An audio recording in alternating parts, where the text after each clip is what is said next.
Well, thank you for having me here today. The first thing is I have to give Ken some advice. Don't cancel Murdoch Mysteries. Your wife likes it. And we all know what happens when you get rid of something your wife likes.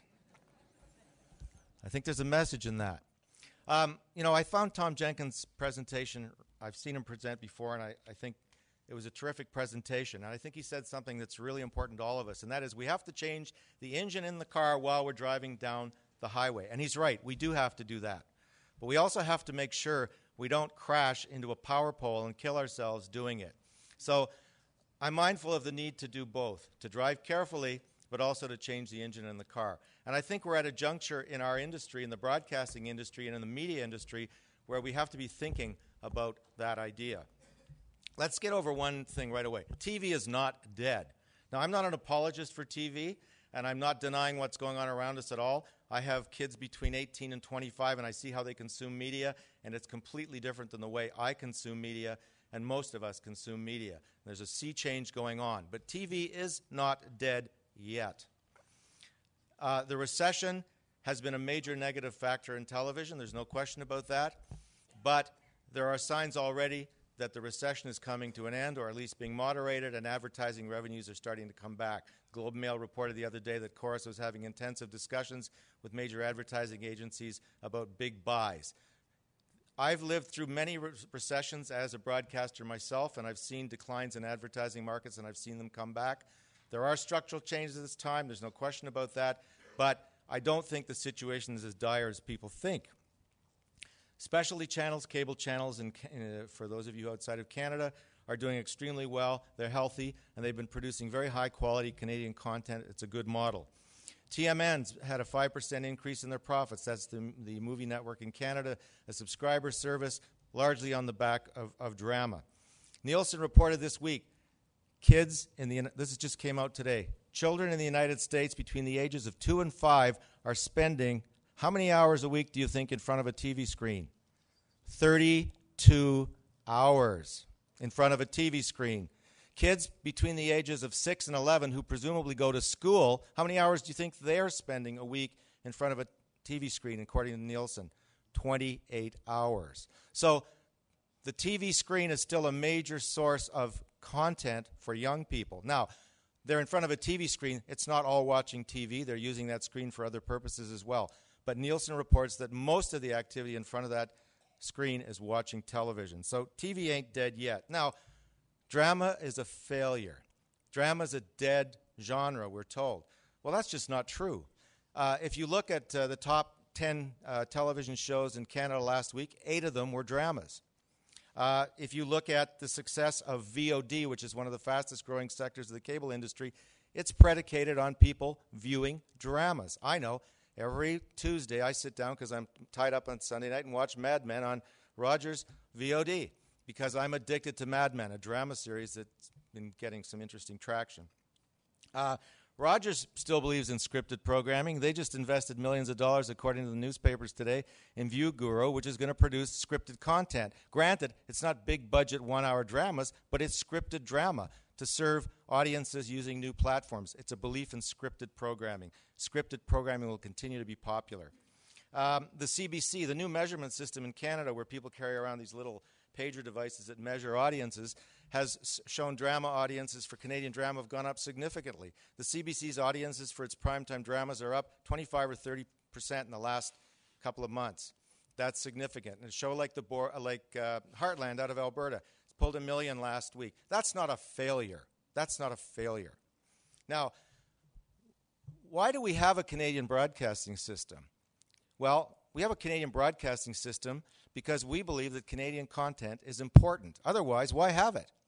The whole purpose of the Broadcasting Act is to require broadcasters who have the privilege of a broadcast license, a privilege, it's not a right to have a broadcast license in this country, for the privilege they fulfill certain obligations. And one of those obligations is to make sure that Canadian content has a dominant place on our airwaves. If drama is still the most popular form of programming on the airwaves, why would we, in a defeatist way, abandon drama programming? Well, we shouldn't, and I'll tell you why.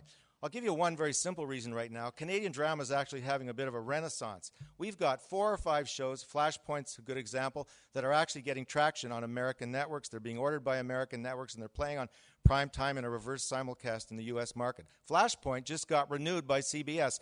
They liked it so much first season, they're prepared to invest in it again. That's a Canadian show that's supported by the Canadian system, is not a failure. So let's not get ahead of ourselves. You know, today we've seen all of the projections about the future, and they're real projections and they're real problems, and we all face them. The independent production sector faces these problems as well. We do not have solutions to all of these challenges we face. Absolutely not. But it's too early because of fear of the unknown for us to get ahead of ourselves. We still have in Canada a regulatory system that works extremely well. It has done extremely well for Canadians. We have produced very high quality content. We've exported that content around the world. We've created tens of thousands of high quality jobs in the creative economy.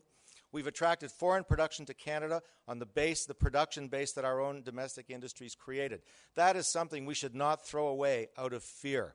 We need to hang on to that, because that ability that we have as Canadians in independent production and in broadcasting gives us a reputation internationally as a preferred co-production partner, as a place you can go for good content.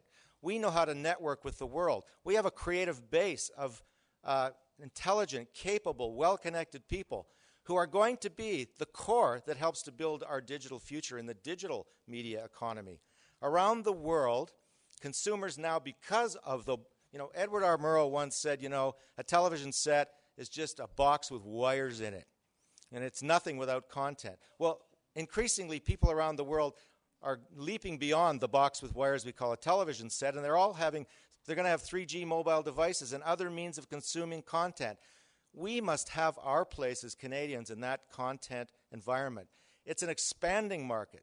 We have a kind of defeatist attitude in Canada. We think the market is shrinking, and we're fighting like dogs over the scraps.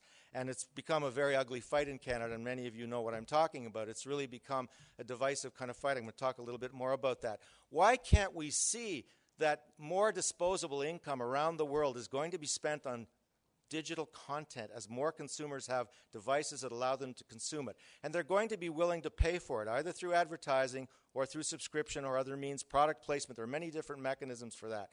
There's clear evidence that if you give consumers content where they want it, when they want it, in a convenient way at a good price point, they will consume it that way rather than steal it.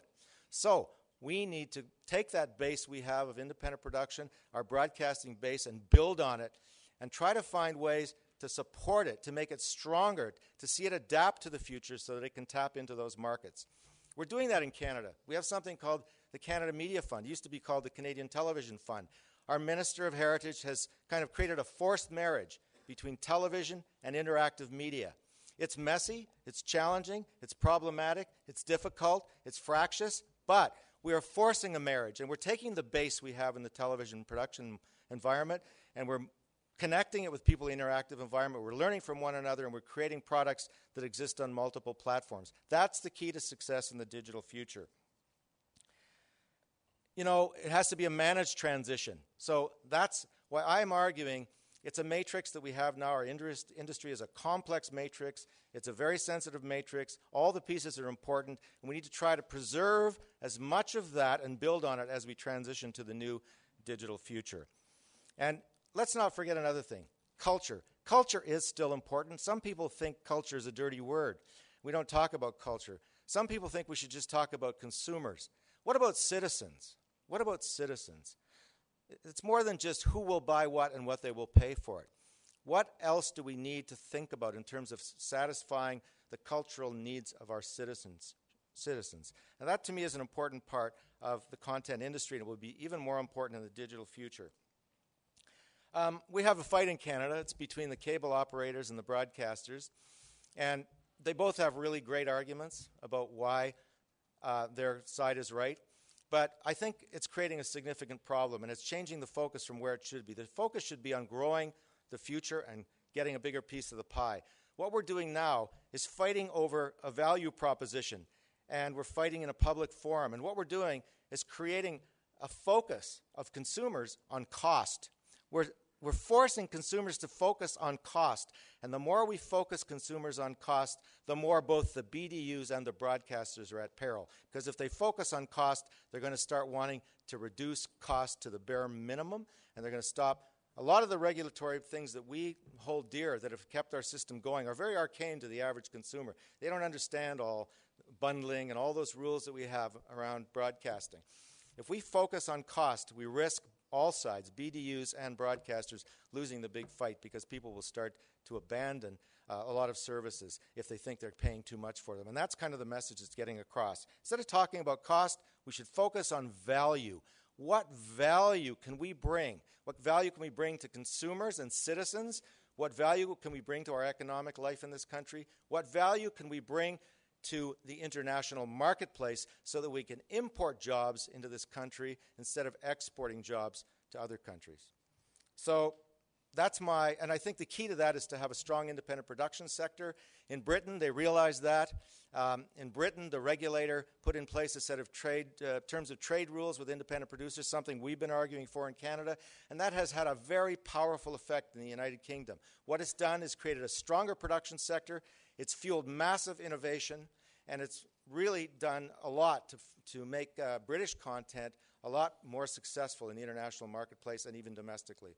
So that's the message I leave with you. Let's focus on value and stop focusing always on cost.